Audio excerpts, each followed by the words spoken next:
Got this sexy little voice. Ooh, do I hit leave meeting or do I hit the whole witness protection thing? Like I've got rules. It's true. Absolutely. All right. So Alan, would you like everybody to ask questions as we go along? Yes, please. Perfect. Because there's not that many. Well, they're going to be coming in. Okay, No. yes, please. Okay. Except Gary, he can't ask questions. Except Gary. Gary's taken off. I'm telling you. Here comes Ron. I told you, see, they're all going to filter in. So we can make small talk. So We Rick, can. what do you want? What can I help you with? What words of wisdom can I impart to you specifically? I don't know. I don't really do much macro. Neither do I. So it's all interesting. Okay. And Joel, what about you? All right. The hell with you. It sounded like an interesting presentation, and I want to hear. Okay. But you guys are like landscape photographers, right? I'm not. Oh, Portrait. Okay. Portrait studio. Okay. So I was tempted to just talk at length about fine art nude street photography, Rick. With food on top of them. Okay. Right. And incorporate some food photography in amidst the fine art nudes. Alan, I missed you. Because I love tater you. tots and pasties are Poor Ron is there in the blackness. I don't know where Ron went. Ron, where are you? Are you there, Ron? Hello, Ron. Hello, Ron. All right, anyways. okay. So here we are. I want to learn how to do pretty pictures. So do I. There you go. Okay, so Gary, you doing an intro? I'll do a short intro, and then Alan doesn't really need an intro, but I just want to thank everybody for coming on for this program tonight. I'm super honored to be sponsoring this program from a longtime friend of mine, Alan Shapiro, who's been in the industry for a long time.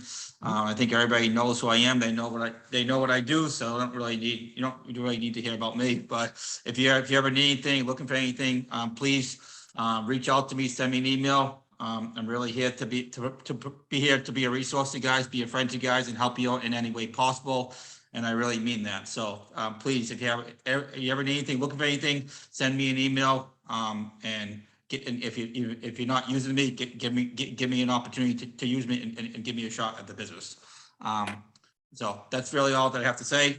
Thank you, Marietta, and everybody on the board for doing a great job and during these trying times. Thank you to you, Gary, for helping us and supporting us and continually supporting us. So thank you very much. So without further ado, if you don't know Alan, by the end of the night, I guarantee you will know Alan by the end of the night. So that's all I have to say. Alan, it's all yours. woohoo! We got Deb Key with us and Kay Bagwell popped in. So you guys can ask questions any way along the road of this presentation. We shall. Thank you, everyone. Thanks for arranging this. Look forward to the presentation. And thanks for your support, Gary. Welcome. Yes, Gary, thank you for your support. I can vouch firsthand because I have lots of options. I'm a New Yorker, so there are plenty of options, and I'm a Hunts convert because of the level of support and service that they provide. And certainly their commitment to this community that we all love being part of is unparalleled. So that's my point of view. Bye from Hunts. Now go away. Absolutely.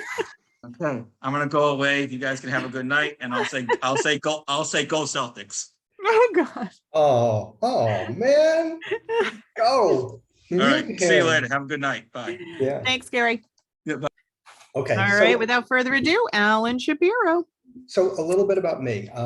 About 14 years ago, a good friend of mine gave me a camera. I had never owned a camera in my life other than like the typical point and shoot that you have as a new father, a new parent, right? But I grew up in the advertising world, and I ultimately became a chief creative officer at the largest agency network in the world, a company called Omnicom that had hundreds of agencies, literally. And in my role, it went from being creative to solving problems of unhappy clients. Like the higher you get in an organization, it's less joy and it's more stress and it's more pressure. And you're pitching billion-dollar accounts that are up in review or you're trying to defend them. And so you can imagine that the stress was pretty intense. And a friend of mine, a photographer, came in and he said, you need a hobby. And I said, I've got a hobby. I love this advertising thing. And he said, no, you need a real hobby. You need something to distract you. You know me, I like this photography thing. So he gave me a Canon Rebel and he said, go play. And I listened to him, and I was commuting from Westchester into the city at the time, and the camera was always with me, and I found such incredible joy, and I decided to share it. And those were the early days of not just Facebook, but this new social network called Google+. Remember that, some of you? And so the ability to be a creative person and share this new, thrilling to me journey. It was like, again, the reference to being a new father. Your first child is like you're the only one who's ever birthed a baby in the world, right? So I was this photography thing was fascinating, and look at all the mistakes I'm making, and look at all the wrong turns, and oh my God, how do we figure this out? And along that way, I realized that I should have paid more attention as I was commissioning people like Annie Leibovitz and Herb Ritz and all the famous photographers that I had the privilege of working with as a creative director. So I figured out that I could never decide what I wanted to do. I started with street photography and street portraiture because obviously I was in New York and I like to talk to people. And so I started there. And then being a New Yorker and spending a lot of time with veterans and homeless people and all of the sort of the things that you would imagine a New Yorker would be drawn to, brought me to this place of like almost depression and despair, because I was hearing stories, because that's what I would do. I would collect stories. So I walked into a garden, and that opened my eyes to this beautiful world of macro photography. And then, winter came along, and you can't walk through gardens unless you travel to a botanical garden, which I did. But I needed to kill time in my home, now my New York City apartment. And so I discovered this world where I lived. And that's what I'm going to talk about tonight. And so I'm going to share my screen, and what I want to do, because I can't look any of you in the eyes and see if you're nodding off or whatever. Periodically, I'm going to stop and I'm going to say if are there any questions. But I do want you to interrupt me, because it's a small enough group where we can talk a little bit more, and I can make this a little bit more specific to this group. So this is everything you're going to see today was done in the room behind me. I don't know if you can still see me. Can you see my screen okay? Is this? Yeah, I can see the screen. We can see, you know what, I'm going to spotlight you too. So that way you're. Yeah, I'm going to sort of minimize the screen so I'm not distracted. I'll move that down here. But so then this whole flash forward a bunch of years, and we're stuck in a pandemic. And so we can't even go out if we want to, not without, risking our lives, certainly in the early years. So this idea of creating things in the comfort of your home became even more important. So now I'm going to show you a few things, if I can advance there we go. First of all, if you want to find me, because I do like to share and answer questions after a meeting like this, I've got a website, but more importantly, it's either Facebook or Instagram. This is me. And here's some of the work, just to give you a taste of what I like to do and some of the things that pop into my head. And again, this is all sort of self-directed. These are pine berries. If you have them locally, you know that they're probably the most delicious fruit ever created. It's a combination, it's a strawberry hybrid, but it tastes like a pineapple and a strawberry, and they're this color. And so I figured I would turn it into something a little bit more conceptual and have the color drain out of traditional strawberries. And I did have a pet tarantula, a gift from my youngest daughter, who is currently almost done with veterinary school.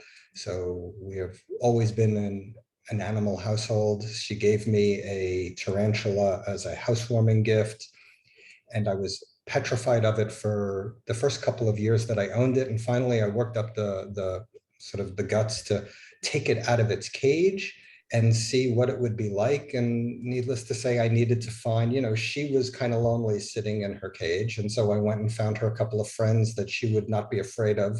And rambutans and tarantulas kind of look alike, at least in my twisted world. So I put them together and I got the biggest barbecue spatula I could find and set up like walls, because tarantulas, I don't know if you know this, but they can jump like up to 8 or 10 feet. And, when they're scared, and certainly I knew it was going to jump and land right on my face. And that was, going to be her revenge. So I had oven mitts and this huge thing, and she was the most docile, placid creature. I would put her down and then she would do nothing. And so it's like, okay, come on, do something, move.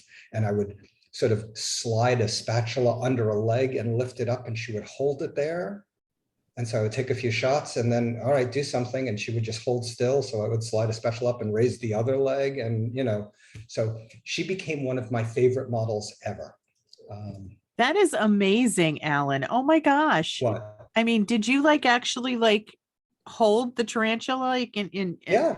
She my- became like a very cherished friend. They live a long time. She lived to be 14 years old. Oh my gosh, wow. I that's so I cool. still have her in Tupperware. Don't tell my wife. Oh geez. No, it's weird, but and that's one of the things, like all of us collect, especially the older we get, we collect these what I'll call cherished objects or objects of fascination, depending on what your background's like and what your partner allows in the house. Yeah. So I don't know if you noticed, but I've got a window ledge full of skulls next to me, and again, that comes from daughter and my fascination with all things animal-like. But I don't know about the rest of you, but I collect a whole bunch of things. Ladles. When I was dating my now wife, we would go and collect ladles at flea markets, and we nicknamed them ladles of love. Why? I have no idea. I think the first one I bought was like $2 and it was fascinating. And so it's like, okay, I need another and another. And you'll see those throughout the work. Yep. I also decided that because Persephone, the tarantula, was very lonely, that I needed to fill her cage with interesting stuff. And as a fan of the Addams Family growing up, and again, being a fan of flea markets, I found a few doll heads and broken doll pieces, and I stacked them up in the tank of hers. And she would crawl up the doll's faces and spin webs, and it was the greatest animal enclosure ever, until she passed away. And so now I have like bags of doll parts that I don't know what to do with. So when I'm bored, or it's rainy, or it's snowy, or I don't have any place to go, or first thing in the morning, because by the way, I shoot every single day, at least an hour a day, because it's sort of a creative exercise regimen. Some people jog, other people go to the gym, I shoot. And so that's a little bit. And now I've become sort of half advertising guy, because I still work in the world of advertising. But also the other half of my life has turned to photography. I'm very fortunate that I have a bunch of clients, and what I want to do is I want to distinguish between the two, because there is client work, which for those of you who are working photographers, that there are certain expectations when you're working with clients, like there are things that are expected of you, versus when you're working personally, it's unexpected. And when you're working with clients, they expect precision and efficiency and things to move along on a schedule. And when you're working personally, it's more relaxing. And dare I say, it's therapeutic, certainly is for me, and so on. There are deadlines versus no deadlines. And in some cases, it's to make them smile. But when I'm working for myself, it's to make me smile. And at the end of the day, for me, the personal side is the most gratifying, because that's where I'm allowing myself to make mistakes and have happy accidents and get to new and different places that I don't have a lot of clients that come to me and say, let's do something totally new. They're always looking at some aspect of my work and saying, I want that, but for this, right? So they're applying something. Alan, I have a question for you. Go ahead. How often do you or would you recommend somebody do something like a personal project? All the time. Yeah. All the time. Why wouldn't you? Mhm. It's think about it. We dream when we sleep, right? It's the way for our brain to work through problems and challenges and issues that we're dealing with. It allows our subconscious to work things through. Yeah. Why don't you think that as creative people, or having a creative side, for those of you, because I know many photographers are, have totally different day lives, why wouldn't you always have something that you can do that frees you up and brings you nothing but joy, Absolutely. or that challenges you and forces you to try something new? Again, I'm going to reference back to the metaphor of the exercise regimen. We always increase the weights, or we always run a little bit further, or try for a new personal best, to be faster, to be, to do more reps, to do whatever. The same is true in a creative space, right? So for those of you who only like one genre of photography, I forget who I was talking to earlier, but I don't do macro. Well, why the hell not? You might find this incredible world at your feet that you never knew existed until you tried it. And if you don't like it, then by all means disregard it. But if nothing else, have something that you wake up and look forward to doing creatively. That is my absolute strong recommendation for a very long life, besides eating fish and green vegetables and colorful fruits, right? So Absolutely. there's another side of it that I want to talk about, and then we'll just talk about pictures.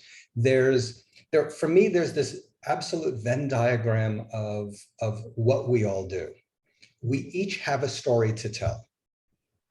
We each have a unique perspective, and we each have a certain level of craft and technique. And most of the time, particularly when I teach, I find a lot of people are spending a lot of time in the craft and technique. I want the sharpest image. I want the perfect composition. And what happens is, like, emotion goes out the window, because things become so technically correct that there's no humanity, there's no passion, there's no heart. That's where the story comes in. But I know a lot of other people who focus on, oh, I've got a story to tell. I'm going to tell a story about veterans, or I'm going to tell a story about, life as a fill in the color skin person I am, or I'm going to tell a story about whatever. And then they forget the craft, or they forget that there are lots of other people who may be doing the same thing. And so that's where the individual perspective that you bring comes to bear. So now I want you to think about these three things, which we can all practice individually. And then as we get a little bit more confident, take any two and put them together. But where art happens, what I personally strive for is to make sure that all three are at least hitting as best as they can. Now, not every project is intending to be this, magnum opus of deliciousness, but it's certainly something when I look at work that I am proud of, it always has these three things together. Now, how do we practice? How do we practice perspective? So I went to the supermarket and I, happened to be drawn to, I don't know, I like artichokes. So I bought a couple. And before I cook them, I photograph them. And so this is all one afternoon of shooting. Now, it happened to be near Valentine's Day, and I was making a card for my then fiance, now wife. And I wanted to tell her that despite the thorny sides, and beneath all the layers that had to be peeled away, and the bitter pith in the middle, there was a heart that was absolutely delicious. So there was the message, but this is the image that turned out to be the cover of the card. You don't have to like it. It speaks to me. But then I ran and I got a bunch of bowls and I did this because I wasn't, I was practicing and I was looking at all the ways in a set amount of time I could play with my artichokes and make something that spoke to me. And some of it is a little bit more familiar to me. I love doing flat lays. Why? Because for me, growing up in a print world and a TV world, right, I'm used to a vertical format and I'm used to composing things on a page. And sometimes things are a little bit more formal, as this is. And other times, by the way, here's, you'll see ongoing themes. You'll see doll piece parts. This is, from the cage. That's awesome. But different things coming together to tell different kinds of stories. Again, this is, like 2 hours worth of playing in the space behind me. And I love octopus. For me, they're the metaphor, they're the great huggers of the animal kingdom. I find them also delicious and fascinating. And so I never hesitate to bring an octopus home, sometimes live, sometimes frozen, sometimes whatever. And I play with them because for me, they're fascinating. And it's more practice. Wow, that's do awesome. How did you light that? I'm just curious. It's a single, I think it's probably an umbrella, like right over, coming in from the top left, Gotcha. right? And just angle down. I love working with lights. We'll talk more about that later. But in some cases, I'm a minimalist. There's and one of your ladles. There's another ladle of love, absolutely. And there are things that I do over and over again, call it practice. I love arranging things like large groupings of things. I can't help but go into a supermarket and not, even if I'm going for one kind of pepper or a farmer's market, I will come back with 12 different kinds. And I remember one day, and I'll get to it later, I was in like a Whole Foods and I was in the butter section and I realized that there were like 42 different kinds of imported butter, one more expensive than the other. And I said, oh my God. And I spent like $400 on butter that day. And so here's another, not a ladle, but a spoon. But again, back to peppers. And this, by the way, is a baking sheet. And it's one of my favorite baking sheets. I call it my $1 million baking sheet because I've probably made that much from photographs on it over the course of the years. But I like telling different stories and playing and just experimenting. So remember, this is all personal work and it's me just making up stories in some cases, like in this case, there was a big pepper and a bunch of little ones. And I thought, okay, it's dad telling the grandkids stories. Mm-hmm. In other cases, it's like, let's deconstruct recipes because, that's sort of fun and I don't see a lot of it. And then there's always eggplant bondage. That garlic for me was the cat of nine tails of, it was a kinky night in the kitchen with the oil and whatever. That's Is awesome. anybody there smiling? I No. am. Okay, I am. thank you. Great. Because I can't see anybody. So I know I spotlighted you. That's I- why. I have a book, 50 Shades of Chicken. Excellent. I will love that. Especially with the posh British accent. It's just, when you say 50 Shades of Chicken, it makes me smile. Australian. Oh, even Yes. better, because you're crazy. You're even crazy. Not quite as crazy as you with some of your themes. I am smiling. Okay, perfect. All right. So now we got to get the boys involved.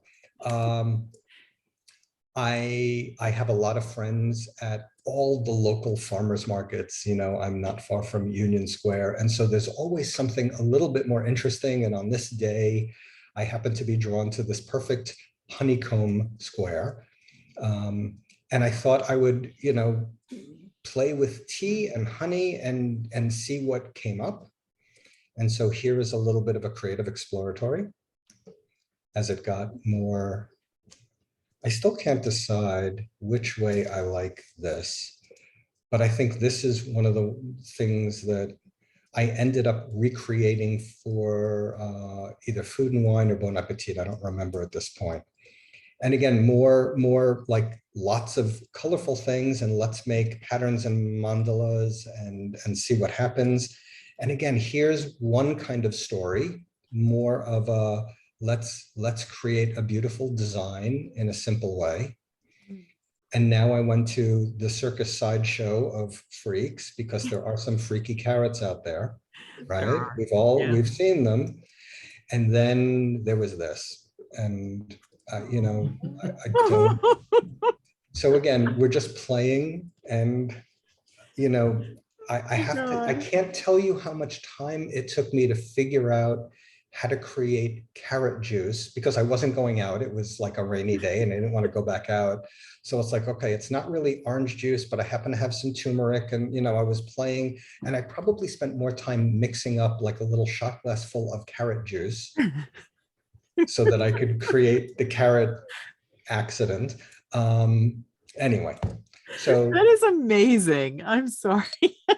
and then I happened to at the time I was going through a potato chip phase, and I had a bag of purple potato chips, and then I thought, maybe I could actually sort of get a purple potato and morph it into the potato chips. And again, I don't know why it sprang into my head, but there's the story. And the perspective is not very unique, right? But the craft is, pretty good. I think there's stuff I would do differently now, but that's the perfection paralysis. And sometimes I just like taking objects and putting them together and seeing what emerges. And I happen to have a bunch of enoki mushrooms for whatever reason. I think I was making ramen or soup or something. And the way they were laying in the bunch, one was laying over the other and it looked like a couple. And so I said, all right, well, I can't have, this couple groping each other in a bunch of other enoki mushroom. So I made them a little bed and took it from there. And again, if I were doing it over, because I have acute chronic perfection paralysis, all of you. So know that I look at things that I've done and I always want to redo them, which is, it's a horrible affliction. And I am the poster child for it. When I go in, I go all in. I think this day I was in the pasta aisle and there was something, I think it was the multicolored ribbon over here of pasta that struck me. And I said, oh my God, imagine if that became a series of portraits. Like, what would I do? And so I bought a whole bunch of different pastas and did a whole portrait series. This is just two. Oh, I love the bows. Two of many, right? And it just it's like fun for the feeble-minded, right? I grew up drawing. So here's my advice to those of you, particularly those who don't necessarily shoot at home. It's really very simple and you can shoot anywhere, including the floor, by the way. And you don't need fancy lights if you don't have them. And have zero pressure. That is my big theme for life as a photographer. Zero pressure. If you're not smiling, you're doing it wrong. Remember that. Put it on a Post-it note and stare at it. I love that. I am going to put it on a Post-it note and I'm going to put it right in front of me. I can't tell you how many people I teach live and virtually as we're doing. And when I'm doing demonstrations, I see them frowning and they're concentrating so intently. And it's like they're in pain or they're intimidated or they're scared, especially when we're live and they're doing it. It's like, there's no pressure. Why aren't you having fun? Right? So if you decide you like it, then you can begin investing or making. I can't tell you how many times I make my own backdrops or not. And I do believe there's this adage that, the gear doesn't matter. I totally disagree. That's not a commercial for having to spend more money than you have. But when you're in a zone and your gear slows you down or gets in the way or has you fumbling, that's a bad thing. So find gear that makes the process smoother and save up for it because it does make a difference. Certainly in my world where I am doing commission work and commission work for some big ass clients, you know, I can't afford to have anything get in my way or slow me down. But still, pressure's off. And then here's what I keep. You know, I shoot with a macro lens, and in my case, I'm shooting medium format at this stage. So it's a 120, but for those of you, it's like a 100, a 105. I do use my portrait lenses for wider shots. Those are 85s or 110s, and then add from there. And by the way, I started as a macro photographer because remember, I was a street photographer. I bought a 100, 400 telephoto because I was scared, but then I would go up close and it had a really close focusing distance. So my first macro lens was a telephoto, but we evolved. So depending on what you like and what you're drawn to, invest and find things that make it easy. The other thing that I find, particularly when I'm teaching, is there are people who arrive at a workshop and their camera's already on their tripod and we're walking to a location and they plop down the tripod and they just start. And I immediately run and take the tripod off the camera and say, no, no, no, you are limiting yourself. And there's an interesting exercise where I will ask people to find an object and make 100 shots in about 2 minutes.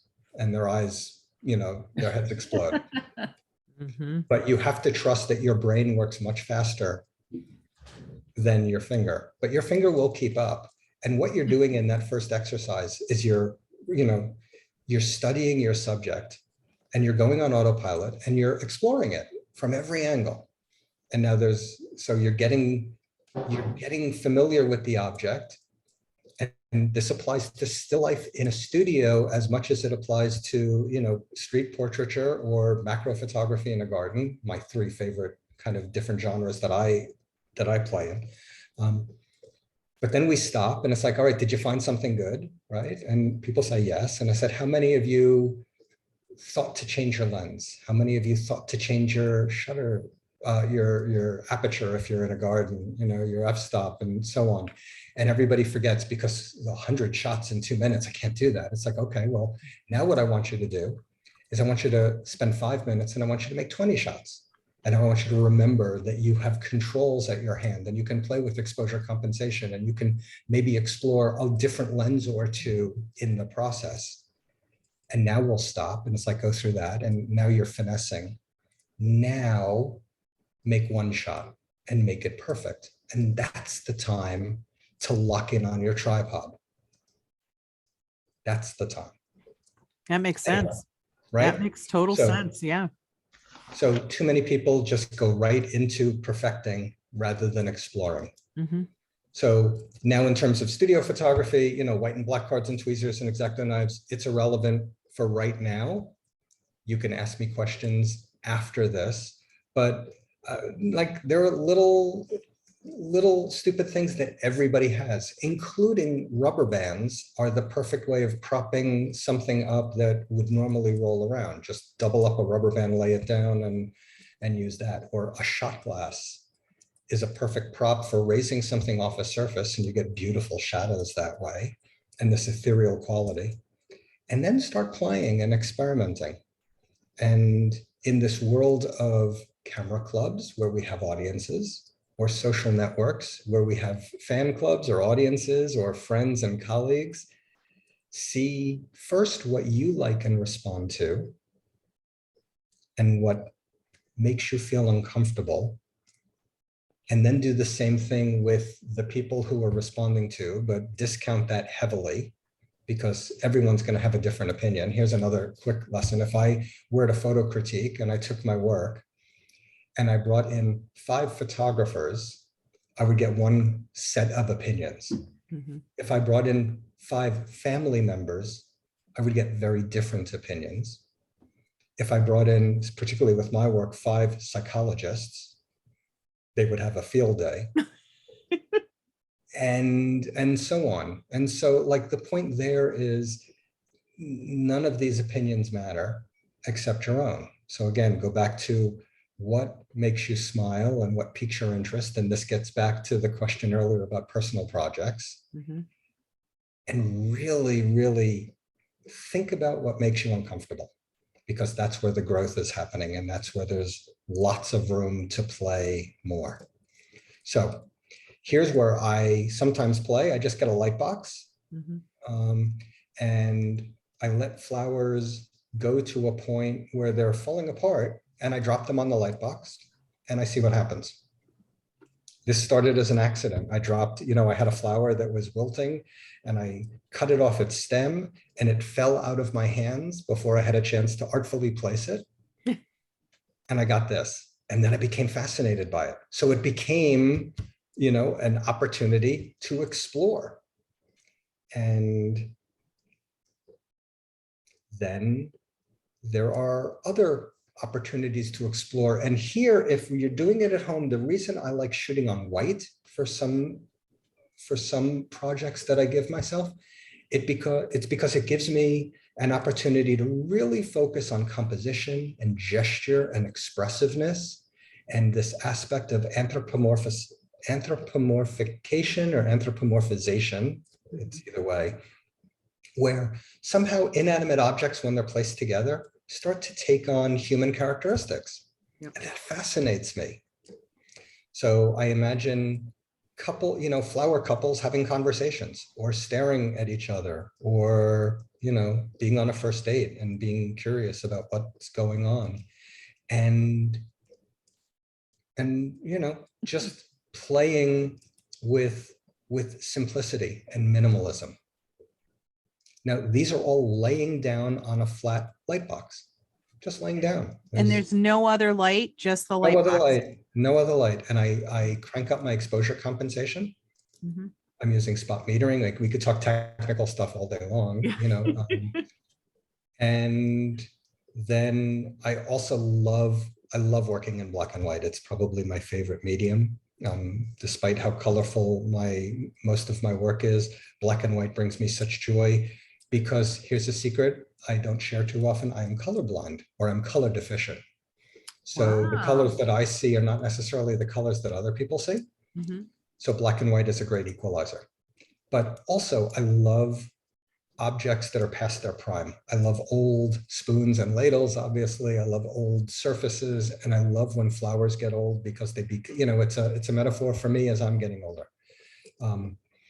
And it's also a wonderful opportunity for, again, juxtaposition and playing with composition and seeing what you can make happen.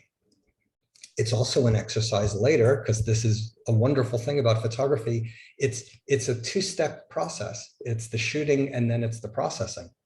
And for those people who say, "Oh, I'm a purist when it comes to processing," I say, "Bah, humbug! You're a chicken shit." Because processing, it's like going into the woods and cutting down a beautiful tree and then saying, "I'm not going to sand it or stain it or hone it."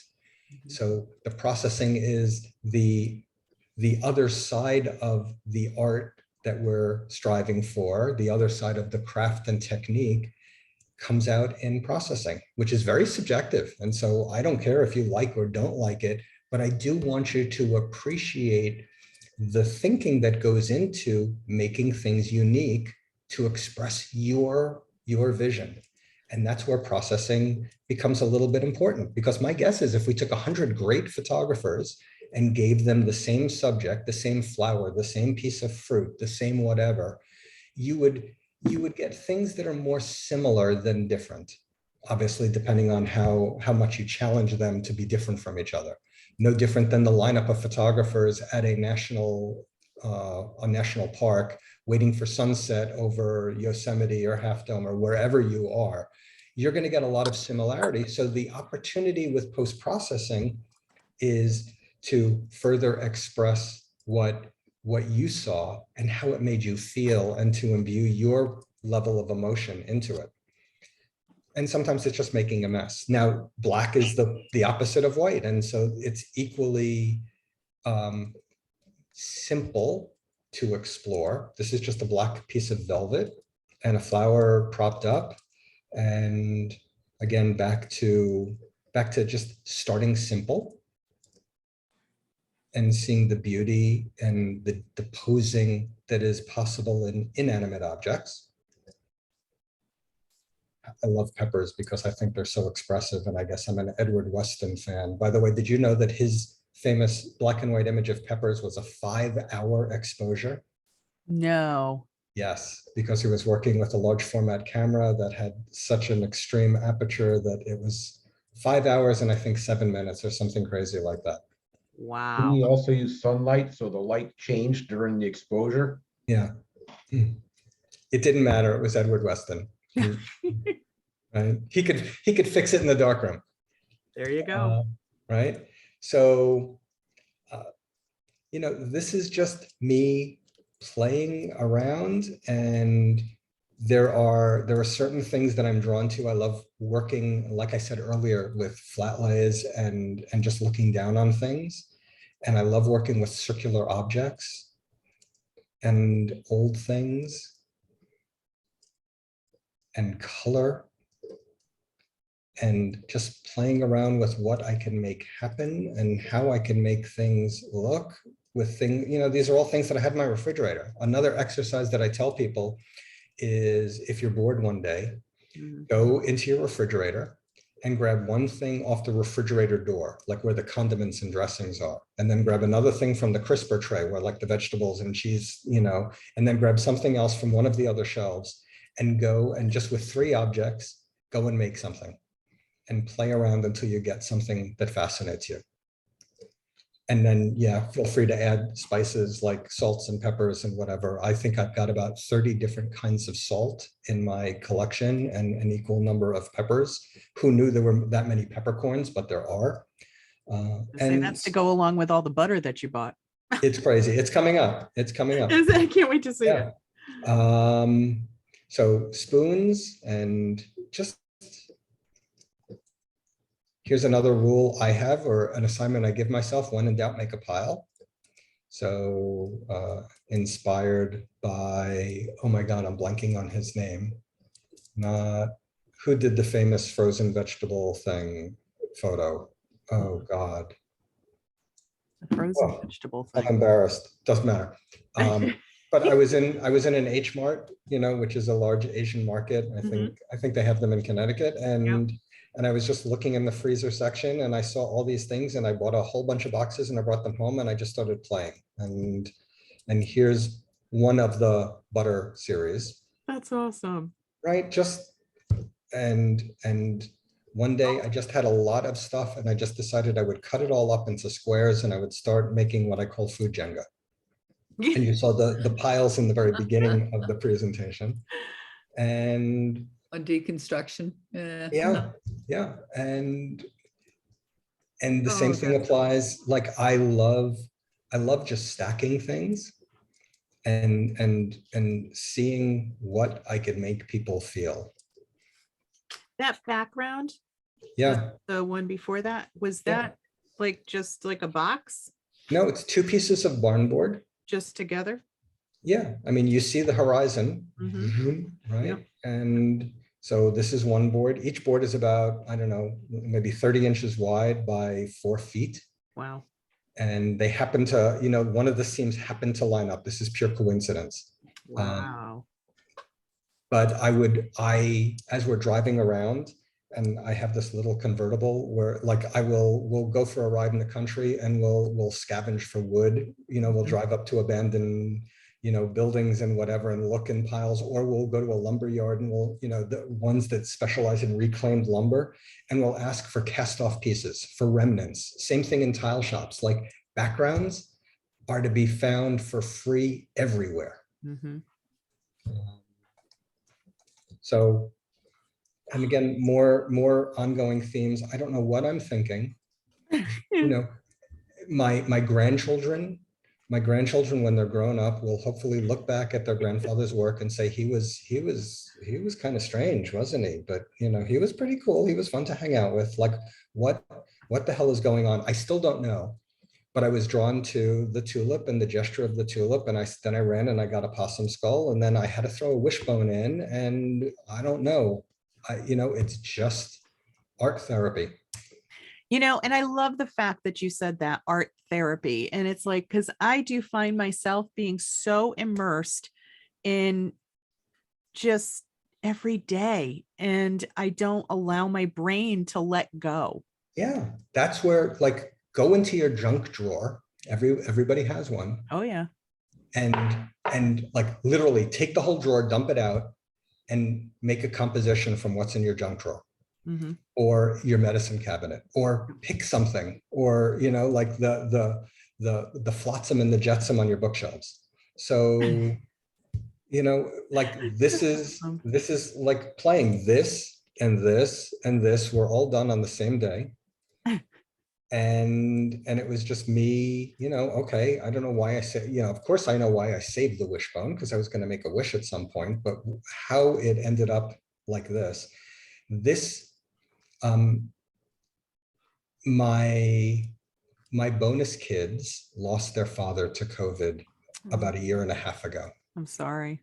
And no, yeah, like we all know someone, and for them losing their father like to this insidious disease was a horrible thing. And as the bonus dad, or the faux pas as they call me, it was my responsibility to help them try to heal and try and get over it. And part of it was this aspect of photography. Let's take a bunch of things.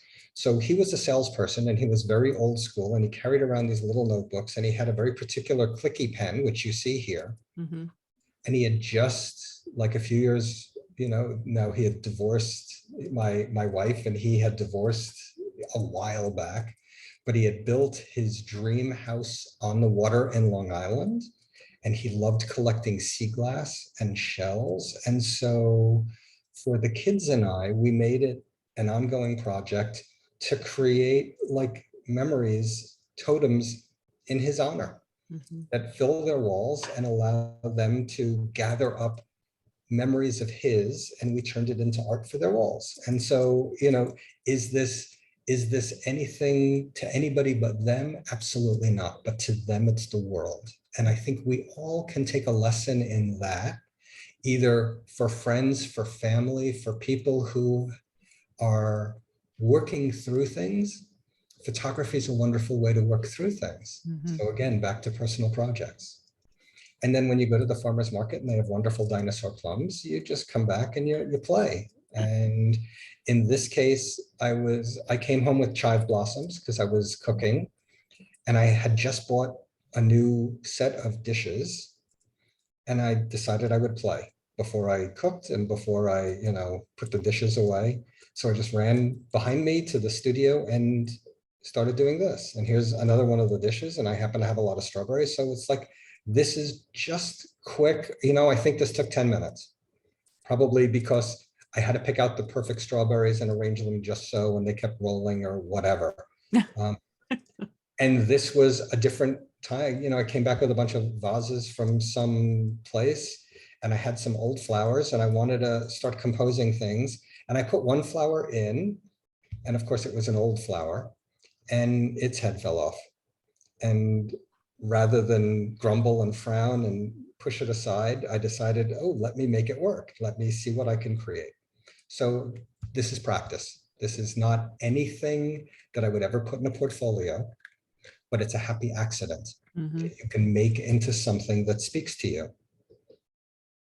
And there's all sorts of opportunities to play with color. Now, I probably see things very different than you do, but, and shape and space, negative space and positive space, and how that works, and the difference. Are those plates? Yeah, these are concrete plates that I have. Wow. Again, I've got more one-ofs.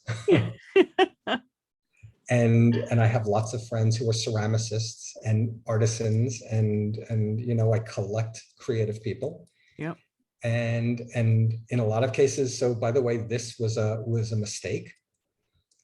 So he gave it to me. Nice. And it's become one of my favorite props. And because it's just so, like, he didn't want it to be this colorful, but I love that it's this colorful. And in a case like concrete plates, it's just the perfect backdrop for anything colorful, but it also works in black and white. Absolutely. Right. So it's just playing. And in a case like this, it's like, okay, let's give yourself a challenge. You have 3 plates, make each one look different. And so variations on a theme. I have bushes of hibiscus here on my roof deck, and They shed their flowers, and instead of sweeping them up and throwing them out, I collect them. To the dismay, I've become a flora hoarder. I have hundreds of Tupperware containers of old petals and leaves and flower heads and whatever, but every now and then they come out and they make things that make me smile, or they make compositions that, you know, delight me and fill my rainy afternoons with joy, which comes back to, like, we all have piles of stuff in drawers that we haven't pulled out. What can you make of it? So here's the old flower and an old grater, and it became something kind of conceptual. And an old pastry cutter, you know, did something different. And I think after my exercise with the pasta portraits, I figured I would try it with flowers. I don't think it's as successful, but again, this is play. This is Hey, not, I figured it out. I saw it. I think that's awesome. right? She's got she needs a little filler in her lips. Yep. But so you know, the other thing that I don't know if you're hearing this, and maybe it's just my brain, but I think we all tell ourselves stories as we're creating things, Mhm.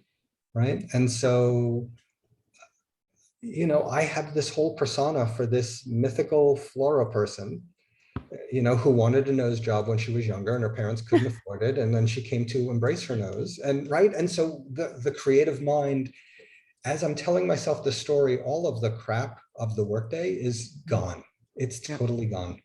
And that I can reiterate the story and share it as I share with you all is, you know, it extends the joy. And this was an exercise in gathering as many disparate objects as I had and seeing what I could make. So bottle openers and lobster and nutcrackers and flowers and old reading glasses and dried fruit as suns. And, you know, here, this is my grandmother's poultry shears from whatever, and a miniature doll chair, remember the Peppers. And, you know, so, and here, oh, you know, this is the third date. He got her drunk, you know, and this, Awesome. right? So it's for nothing but joy. And even sometimes props break, but when they break, you make lemonade, Absolutely. right? So, and more of the dolls, more of the dolls. I know it's creepy as hell, right? But It's God, every awesome. time I see this, it makes me smile. And so, like, I had to do more. This is not the same day. This is probably a few years ago. This is very recent. Again, I don't know why. And this was the same time as this. So, like, yeah, why not? Probably a year or two ago, Stacy, my wife, you know, she was looking at me and she said, "How come you're not shooting?" It's like, I don't know. I don't have anything to shoot. She said, "You know, you could shoot lint and make it look good." And a light bulb went off and it's like, I know, but where do I get lint? So we started collecting lint. And a few weeks later, by the way, it's a real challenge to collect lint because everything you wash, no matter how colorful your wardrobe, and we have very colorful wardrobes, everything seems to come out either blue or gray. So the fact that I got a little bit of red lint is like a miracle, but then it just became, all right, let's pull out all the ladles and all the objects and let's just play. And it really grosses me out when I look closely because you see all the cat hair and whatever, you know, it's like you'd think we live in a dump, but what can I tell you? And costume jewelry and pineapples become, you know, royalty. And so, like, everything is fair game. You know, anytime you pass a garage sale, pull over because you can buy things really cheap and make friends with your local artisans and go to fabric and wallpaper and tile stores and just ask for samples because usually they'll be free. And when you get really serious, you can go to salvage warehouses and reclaim wood yards, or you could just come to my studio because I have walk-in closets filled with everything you could possibly imagine. There you go. We're gonna have a little No, Day we'd trip. be worried we'd find that desiccated tarantula. oh We'd open the wrong Tupperware container. I will put it aside. All right. In my world, blueberries make everything better. I think it's like my go-to snack. But so I find that when I have things and I don't know what else to do, I throw in a bunch of blueberries and somehow it brings me joy. Mhm. So there's that. And here's a totally different thing. So I don't know how many of you, because we're all a little bit more experienced and worldly and mature, how many of you remember blowing bubbles from your childhood, Still do it. right? You still do it? I Excellent. do. So, but if you do it like this, there's my light box, upside down, angled down, you get things like this, Oh, so cool. right? And obviously That's I'm playing a little cool. bit, but you know, each one of these is just lit directly from above with the camera at exactly, you know, exactly perpendicular to the surface. So you're shooting directly across at it in a black background, you know, like, look at this, the bubbles in the dish. And it's fun for the feeble-minded. And when you're done doing that, again, here's that same light box. And here is a clear acrylic container. So I'm lighting it from underneath. And I'm just playing with all sorts of liquids and milk and oil and vinegars and any kind of liquid I could find, watercolor paints and calligraphic inks, just to see what will happen because I was bored one day. And because I was tired of being literal, so I decided I would be more abstract. Mhm. And that's a little bit of what I've got. Yay. And Oh, so, I like the hearts. yeah, so let's see, stop sharing. So now, I don't know, where's Rick? You gonna try this now, sir? Oh, yeah. For real? Promise? Because I'm gonna put you on the spot. I'm gonna say, send me something and, you know, share. There you go. Well, I think what we should do is everyone needs to create at least one image. And then Alan, we're going to invite you to our convention in March and you'll come and you will judge everything and pick the best one. Okay. Well, it's not gonna be the best one because it's not a This competition. is true. This is true. I know, I know I'm dealing with camera clubs and I know these competitions are important, but like, it'll be like more the Special Olympics because everyone will get a hug and a prize. There you go. Perfect. I love it. Love it. Yes. Oh my God. No sound. It's broken up on my end. Oh no, We Charlene. warn you now, Marietta is a notorious hugger. I am. I He knows know, that. I've been there. I've been there. Okay, and you I've got- survived. Came I've back. been on the So, receiving you know, end. that's and good. He has enjoy. been on the receiving end of that, let me tell you. So a little background for some of you that joined in. I'm so sorry, Charlene, that you're on your iPhone. Can you, I don't know if you can hear me. Charlene said there's no sound. It's broken up on her end, but But everyone else can hear. everybody else can hear, right? Everybody unmute. And Unmute. everybody show your faces if you can. Yeah, I wanna- fixed I want to it. make sure No. everybody's Oh, you awake. fixed it. Yay. Okay, I want to awesome. make sure, like, I think Kay fell asleep. Nope, Kay Nope, I'm actually right said, here. Kay Oh, said, okay. I wouldn't have to go anywhere for props. I've got it all in my house. Right? Yeah. There you go. Pretty Rebecca. Woohoo. So just a little background. I first met Alan when we brought Pete Wright in for a seminar. He did a 2-day seminar. And it was Alan brought in all the printing stuff. Like he photographed something the first day and then we printed it all out the next day. And he gave everyone a free pack of paper too. I remember that. So, questions? Please, come on, guys. I've been the one talking. How can you not have Show us questions? your setup again for doing some of your projects. Show you my setup? Let's see. Hang Yeah. on, let me just turn my lights on. Going to get it.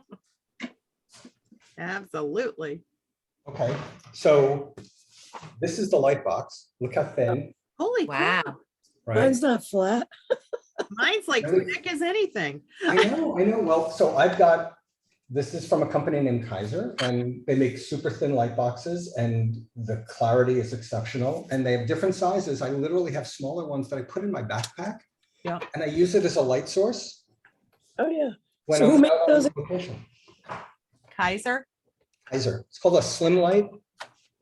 Kaiser Photographica. I think it's one of, Gary put a bunch of specials together and I think it's one of them. So, I think so. I'm gonna send or it. you can, or you can hit me up on Facebook and I'll give you more specifics. Yep, he's got save 10% off all Kaiser light boxes. Kaiser. In terms of gear, I think you can see this. So this is a really big, heavy camera. This is the Fuji GFX 100. So it's a medium format. It's their big camera, Mhm. but it's on a cross rail system on a really incredible tripod. This is all from Novaflex. This is my favorite ball head in the universe. It's called the Magic Ball. This is a totally modular system. You can put legs on, and they have little legs and big legs. But the reason I have this is because, remember, we're starting and we're exploring and we're figuring out what the angle is, whether it's for food or still lives or flowers. We don't start on our tripod. But when we get to our tripod and we finally lock in, now I want absolute stability. And so I don't want to be moving it, because moving a tripod is awkward. No matter how light it is, like you can't move in micro increments. Mhm. But with a focusing rail in 2 dimensions, I can move side to side and front to back. So now I have this ability to compose in the most minute increments. And I can lock this in so I can set the pressure on the rail so it's only moving like in fractions of a millimeter. Mhm. And that makes the difference. But again, in a lot of cases, this is a stupid expensive system, but it's worth it because I've got clients who are, funding the gear. But And the you last also know that it's going to last. You know what I mean? Yeah. Yeah. I mean, I'll never need another tripod. Right. And the fact that it has all the legs unscrew and everything is interchangeable, like it is a system, but it's essential to the work I do as a macro and food and tabletop in that genre. Mhm. For my portrait work, I don't even use a tripod. Why would you lock in on a tripod, right? Right. In terms of lights, there's all sorts of things. I really recommend continuous lights, LEDs. This is a tube light. But what happens is when you turn these on, I'll just give you for instance, I don't want to push it into Blind the us. camera, right? Don't wanna blind us. But you can dial So in, it's dimmable. Mhm. it's totally dimmable, but it's also, And color? it's got, watch as it cycles through all the colors. Now I can control the specific color, which is the CTI, Mhm. Mhm. or I can dim it. Right? So now all of my LED lights are bicolor, meaning I could be shooting in a cool environment and I can warm it up. And now I've got this ability to have, an interesting complementary color palette. Mm. Or I can just go to 5600, which is pure daylight, and control just the brightness of the light. And so some of them are super tiny. And I'll put black cards on so I can just get a sliver of light from these and put it on a tabletop. You can't really see it, but like it'll just sit wherever I want it. Yeah. And to big things that have their own modifiers and beauty dishes and, all of the typical modifiers that you'd work with. But for me, I find flashes distracting. Mhm. So modern LED lights mean you don't need to have the flashes. And what you see is what you get. And so as you're learning, you don't want to have just a sort of what's it called? The pre-light, Mhm. right? Now it's Oh, the always on. modeling light.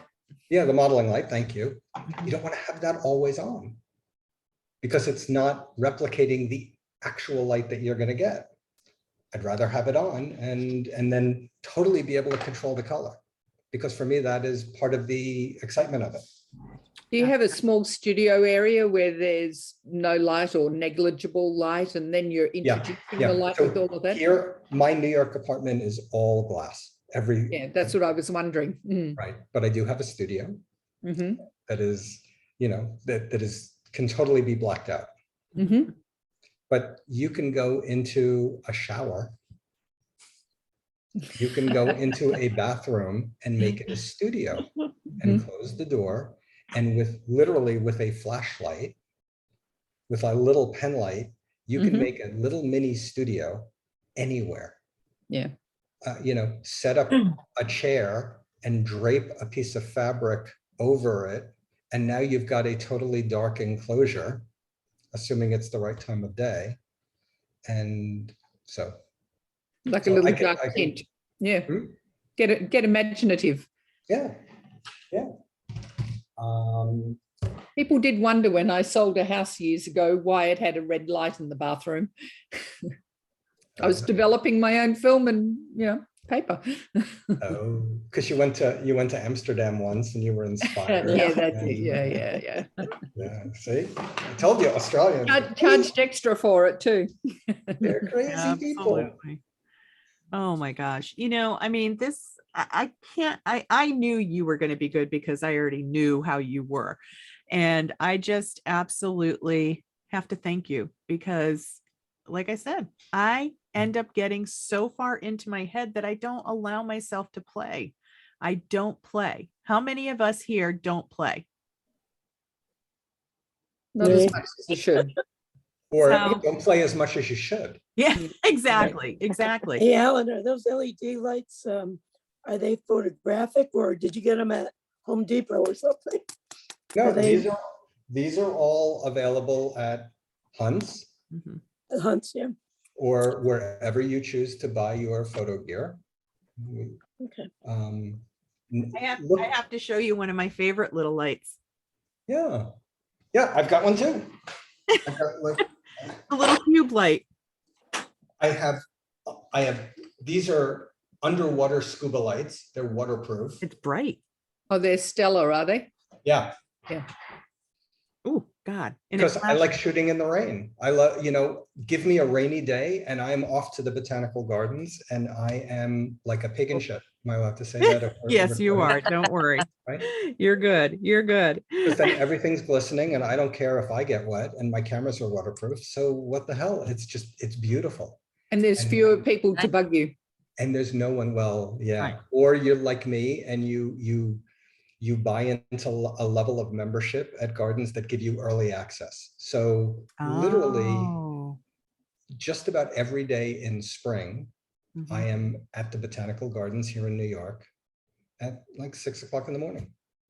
That's Before I awesome. even start my official workday, I am there getting in an hour or two because there's always something in bloom and it just brings me joy. No one's ever unhappy in a garden, which is why And- I love macro photography. And it And things- sets you up for the day. Mhm. Totally. It lets me, it's totally clears my head. I've never found anything like it, including drugs in my younger days. Like nothing cleared my head like photography. Mm. Like it does. It just totally, no matter how big the problem I am dealing with, no matter what is going on, Mhm. when I have a camera in my hand, everything else falls away. It is the greatest gift I was ever given, which is why I love sharing it so much. And And then, we are so lucky for that. Yeah. Honestly. and then if you're really lucky, like for me, not good, Apple Computer called and said, we've got this special project. It turned out to be the launch of iPhones. So I shoot for Apple and I shoot for Ritz-Carlton hotels and Bose. Like every Bose store has a wall of like a mural wall in their stores everywhere in the world with my flowers because they wanted something peaceful and placid. And so again, I'm just as well or poorly trained as all of you. Yep. And if you put good things out, karma's a wonderful thing. So I wish you all the same fortune that I have been lucky, because that's all it is, to have had fall in my lap. Hey, Alan, Hey, there was what? one slide that you had, it said white and black cards, and I didn't see the rest of it. Were Yeah. those things you should have? Could you show us that again? Of cour- The Yes, list of things that you recommended? yes. Hang on. So, And for everybody that joined late, we did record this. So we're going to send out the recording to everybody, the recording link. Yay. Thank you. Absolutely, you're welcome. Thank you. Bear with me. I'm going to get to it. I think I know where it is. Yeah, here we go. Let it load up. The problem with shooting 100 megabyte file images is, I'll come back from a morning shooting with 200 or 300 pictures and like everything moves slow no matter how fast your computer. Yep. So white and black cards, tweezers, an X-Acto knife, or tiny scissors, like the kind you would, Like trim cuticle- eyebrows with, right? Like cuticle scissors. Yeah, putty and rubber bands. Here, you know what? I've got a better idea. To the degree that you have time, give me a sec. Let me stop sharing. I'm going to show you. I love it. I love it. Oh my gosh. So is everybody inspired? Yeah, it's Yeah, this is beautiful. great. Yes. Okay. So, you know what these are, right? These Yep. are, right? So these become perfect little tabletop stands. Piece of tinfoil doubled over becomes a wonderful reflector. Like, look how easy it is to become a master studio still life food photographer. Oh my Stupid easy. gosh. It is stupid easy. Hang on. And then you put it on the client invoice for technical equipment.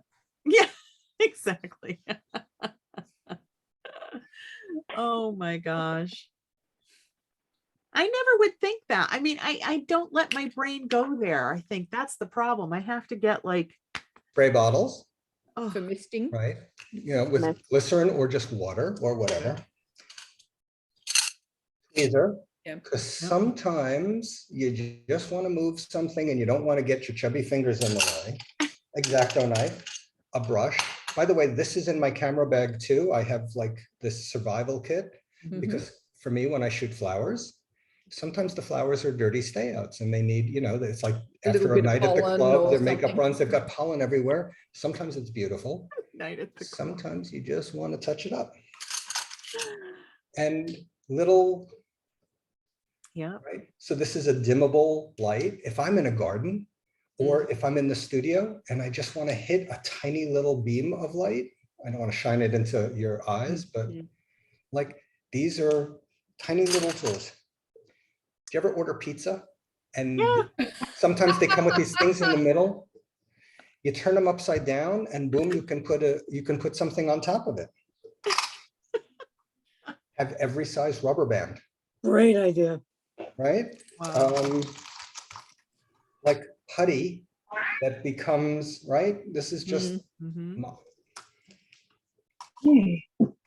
chopstick holders, right? From a Japanese restaurant. Oh They my they will give them to you if you ask nicely, Yeah. or if they happen to fall into your pocket. What is that? What is that? Chopstick wing. holder. Oh, chopstick holder. Yeah, yeah. Go for sushi. It would normally hold the chopstick, but this is a perfect thing to put objects in. So Wow. like I've got all these little things, toothpicks, because you never know when you want to make a tower and then it's not going to cooperate. So you know. So this is all readily available. You probably all have it already. If you don't have a formal X-Acto knife, you can go and just, get a box cutter. Yep.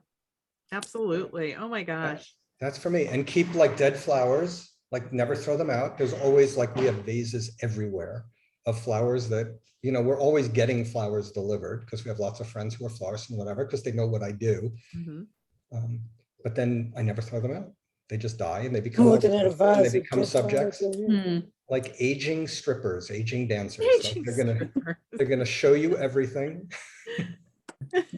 And it's gonna sag and flop all over, but it's beautiful nonetheless. Gosh. Right? Like us. Absolutely. Art imitates life. Absolutely. It is so true. Oh my gosh. Any other questions? Don't be shy. Well, we can tell that you're childlike because of the large Crayola in the background. You remember Harold? Harold No. and Harold and the purple crayon? Yep. my No. favorite book. I mean, like I can recite entire collections of Dr. Seuss, but Harold and the Purple Crayon Mhm. was its own series, and that Yeah. got me into this world that I'm in. Oh, That's pretty cool. So Childlike so wonder. awesome. We That's need more of it. awesome. yeah, Yeah, we sure do, Deb. We do. That's for sure. So, So all right. go and be immature. You're only young once, but you can be immature forever. This is true. This is very. Everybody around me is immature. Oh, geez. So I have to be the Okay. grown up and I don't like it. Okay. But we're going to call this. Alan, would you have found the clients that you have if you didn't already have that art background, that Yes, advertising background? I believe so, because I made it a rule, because I was so insecure about my photography. Mhm.